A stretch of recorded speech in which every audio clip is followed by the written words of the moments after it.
القتل، شيوخ الموت، ينشرون الموت، وهذا من الشيطان وليس من الله. خلينا نشوف شيخ آخر نادى بقضية مشهورة، قضية معمر القذافي لما كان في أيامه كان يقتل ويحارب من أجل بقاء سلطته. طلع القرداوي في مشهد شهير على الجزيرة وأفتى بقتل القذافي. نشوفه ونعلق عليه. أنا أفتي الضباط والجنود الذين يستطيعون أن يقتلوا معمر القذافي، من استطاع منهم أن يطلق رصاصة عليه ويريح البلاد والعباد منه فليفعل. فهذا الرجل يريد أن يبيد الشعب، فأنا أحمي الشعب.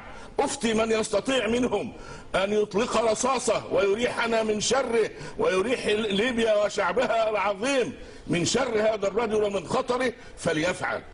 لقد أفتيت بأن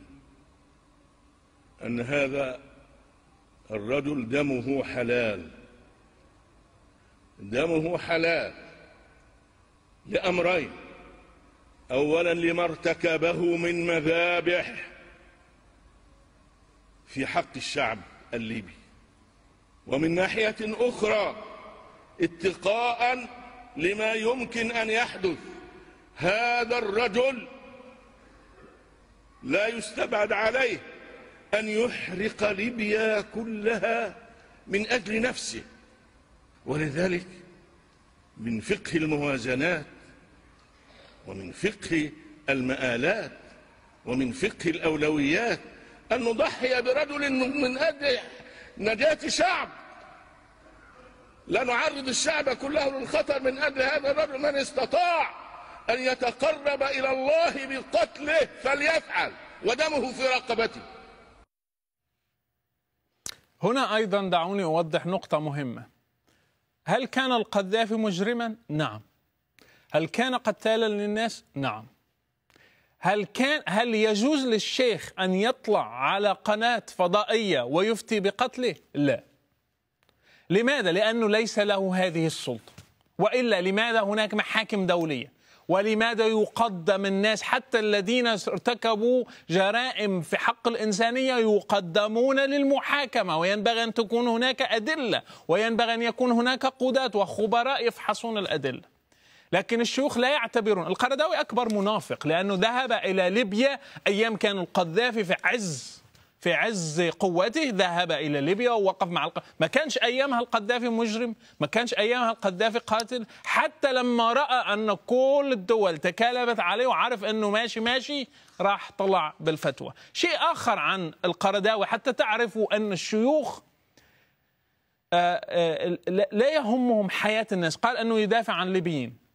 أنا أشك في ذلك كثيرا، لأن القرداوي منافق كبير لا يطبق حتى تعاليم الإسلام. واحد من الأشياء العجيبة في الإسلام، في صحيح البخاري هناك باب اسمه باب عقوق الوالدين، يعني العاق لوالديه، الابن العاق. الابن العاق عقوق الوالدين من أكبر الكبائر في الإسلام، مثل الشرك.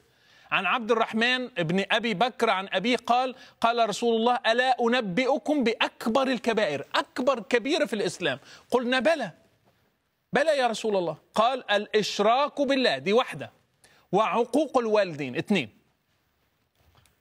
إذن عقوق الوالدين مثل المشرك. المشرك ماذا؟ المشرك خرج من ملة الإسلام إذا أشرك، خلاص خرج من الإسلام. إذن عقوق الوالدين مثل الشرك. من عق والديه، من عصى والديه مثل المشرك. ينبغي أن القرداوي بصفته رئيس علماء الإسلام ويعني واحد من الرؤوس الكبيرة، إذا رأى منكرا من باب عقوق الوالدين أو كبيرة من الكبائر ينبغي أن يتكلم ضدها، مثل ما تكلم ضد القذافي، وأن يفتي. خلاص الإنسان صار مشرك، عقل والديه، أن يفتي بفتوى ضده. طبعا هو لن يجرؤ، لأن الشخص الذي سأتحدث عنه هو أمير قطر.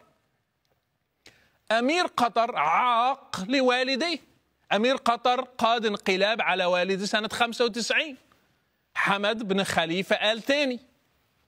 أبوه راح في عطلة صيف يستجم، جاء الولد عنده المطار، قبل إيده: مع السلامة يا والدي، في أمان الله. باي باي، كانت آخر مرة يشوف فيها قطر. لما حابب يرجع قال له لا اقعد هناك، مش راجع، أنا دلوقتي هو الأمير. هل تكلم نبذ القرداوي بكلمة واحدة؟ لا أبدا.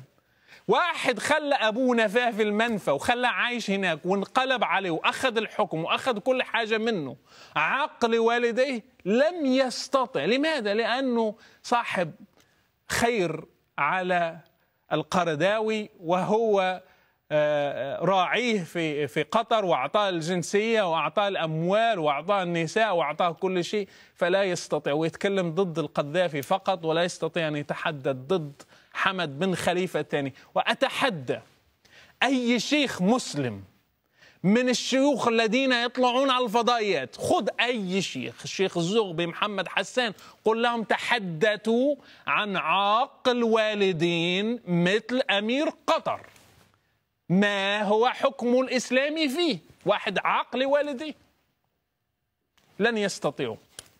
مش عايز أكمل الآن، خليني أشارك المشاهدين في